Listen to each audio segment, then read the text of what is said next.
ఏమండి, ఏమిటి ఆలోచిస్తున్నారు? ఏం లేస్తుంది. లేదేదో ఉంది. ఇంత రాత్రి వరకు మీరు నిద్రపోలేదంటే? ఏం లేస్తుంది. ఒక సమస్య నన్ను తీవ్రంగా వేధిస్తోంది. ఏమిటిది? ఒక కుటుంబంలోంచి ఒక ముఖ్యమైన మనిషి వెళ్ళిపోతే వాళ్ళ పరిస్థితి ఏమిటా అని ఆలోచిస్తున్నాను. ఎవరండి? మన కృష్ణమూర్తి సుమతి.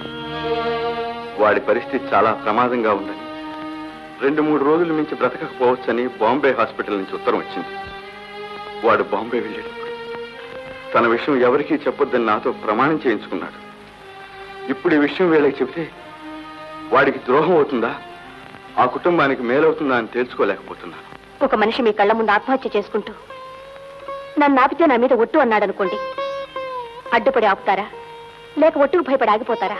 ఆపుతాను. ఇది అంతేనండి. కానీ ఆ ఇంట్లో ఉన్న మనుషుల మధ్యకి వెళ్ళి కృష్ణమూర్తి చనిపోతున్నాడన్న దుర్వార్త నేను అందించలేను సుమతి. ఒక ఇల్లాలు మరొక ఇల్లాల దగ్గరకు వెళ్ళి నీ భర్త చనిపోతున్నాడమ్మా అని చెప్పడం ఎంత కష్టమో నాకు తెలుసండి.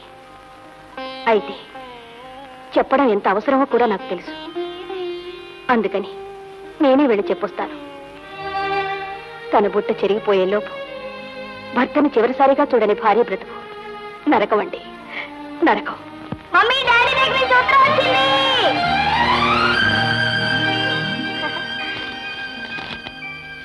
ఏం రాశాడో చూడు. నా గురించి రాసుంటాడు. ఇంత పెద్ద ఉత్తరం అయినప్పుడు ఇంట్లో అందరి గురించి రాసుంటారులే నానమ్మా. చిరంజీవి బేబీకి. మీ ఎవ్వరి గురించి కాదు, నా గురించి. రాత్రి నాకు తమాషా అయిన కల వచ్చింది. నాకు రెక్కలు వచ్చినట్టు. చూడాలమ్మ ఎంత బాగుందో. నా బంగారు తండ్రి బాలే ఉన్నాడే రెక్కలు వస్తే. నేను ఆకాశంలో ఎగురుతున్నట్టు. ఎంత బాగున్నారు. తర్వాత ఈ బొమ్మలో నేను మన ఇంటి మీదుగా ఎగురుతుండగా మీరంతా టాటా చెప్తున్నారట. తెల్లవారగానే బొమ్మలు గీసి నీకు పంపుతున్నాను. బాగున్నాయమ్మా? ఇట్లు మీ డాడీ. నానమ్మ, ఇక్కడ మనందరం డాడీకి టాటా చెప్తున్నావు. నానమ్మ, నువ్వు ఇక్కడ ఉన్నావు చూడు. ఎంత బాగా గీసాడే బొమ్మలు. అవును, వాడు ఎగిరిపోతుండగా చూసేవాళ్ళలో నేను ఉన్నాను.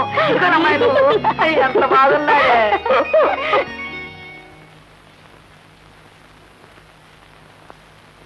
శ్రీలక్ష్మి గారు. అరే రే, సుమతి గారా? రండి రండి. సినిమా నుంచి వస్తూ మిమ్మల్ని చూసి వెళదామని. రండి, కూర్చోండి.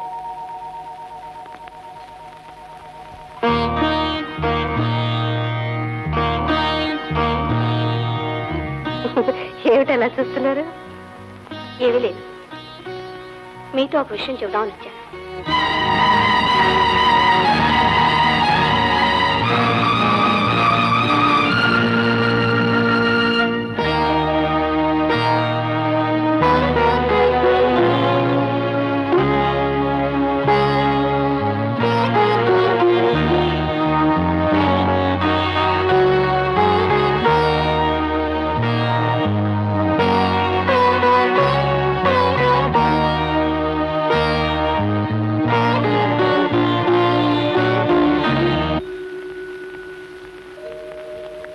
అత్తయ్య. ఏమ్మా? నేను ఒకసారి బొంబాయి వెళ్తాను. ఆయన్ని సార్ చూడాలని అత్తయ్య.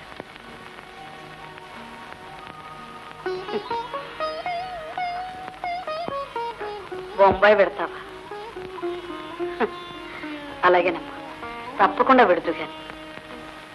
అమ్మా, నేను వస్తానమ్మా. తప్పమ్మా, నేను త్వరగా వచ్చేస్తాను కదా. నేను నీతో పాటు తిరిగి వచ్చేస్తానుగా. అమ్మా అమ్మ, ప్లీజ్ నాన్న చూడాలను. బేబీ, నా బంగారు తల్లి కదా, చెప్పిన మాట వినాలమ్మా. తప్పమ్మా. అమ్మా ప్లీజ్. పిచ్చి మొహాలారా, దానికి అబ్బాయి మీద గాలి మళ్ళీ అడగలేక అడిగి అది పెడుతుంటే మీరు వెంట పడతారేమిటి? అవునే సునీత, చిన్నపిల్ల దాన్ని సముదాయించడానికి బదులు పెద్దదాను నువ్వు కంట తడి పెట్టుకుంటావేమిటి?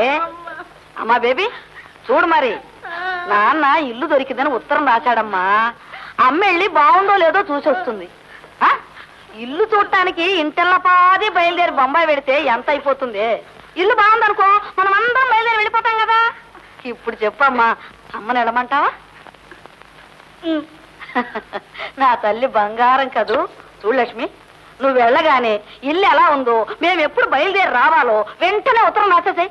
అన్నట్టు మర్చిపోయాను, ఈ సున్నుండలు తీసుకెళ్ళి అబ్బాయికి ఇవ్వు. నీకు తెలుసుగా వాడికి వెంటే ఎంత ఇష్టమో.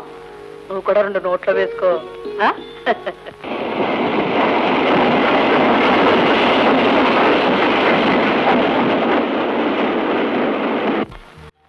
సిస్టర్, రూమ్ నెంబర్ 120 ఎక్కడ? అదేనమ్మా.